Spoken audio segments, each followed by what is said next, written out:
তার ইতিহাস হয়ে দাঁড়িয়ে আছে।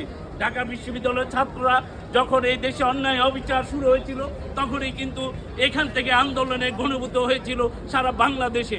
আজকে যারা এই দেশের পতাকাকে, বাংলার মাটি বা বাংলাদেশের পতাকাকে বিশ্বের দরবারে উঁচু করার জন্য এবং ফাঁসিবাদের বিরুদ্ধে কথা বলার জন্য এই দেশে শহীদ ওসমান হাদির মতো হাজারো হাদি এবং জিয়াউর রহমান থেকে শুরু করে ইসলামী বক্তা থেকে শুরু করে হেফাজত আন্দোলন থেকে শুরু করে এই দেশে অসংখ্য তরুণ বুকে তাজা রক্ত দিয়ে দিচ্ছে শুধু এই দেশের পতাকাটাকে রুখে দাঁড়াবার জন্য। ওসমান হাদি শিখিয়েছেন তরুণ প্রজন্মকে কিভাবে অন্যায় অবিচারের বিরুদ্ধে কথা বলতে হয়। তার শিক্ষণীয় পাড়া মহল্লায় এবং গ্রামগঞ্জে এবং অফিস আদালতে যেখানে অন্যায় অবিচার হবে সে যে দলের হোক না কেন আপনারা রুখে দাঁড়াবেন, প্রতিবাদ করবেন। এই দেশ আপনার, এই দেশ আমার, এই দেশ 18 কোটি জনগণ। এখানে অন্যায়ের কোনো অবিচারের কোনো ঠাঁই হতে পারে না।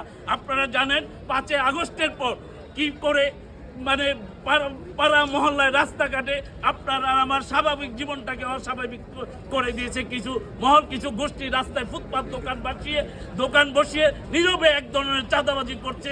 আমরা রাস্তা দিয়ে যেতে পারি না, হাঁটতে পারি না। কিভাবে যে আমাদের প্রতিবন্ধতা, এই পরিবেশ নষ্ট করার অধিকার আমরা কোনো গোষ্ঠী কোনো দলের কাছে দিতে পারি না। এই দেশ আমার, এই মাটি আমার, এটাই আমার সম্পদ, এটাই আমার ঠিকানা। আমাদের বিদেশে কোনো ঠিকানা নাই।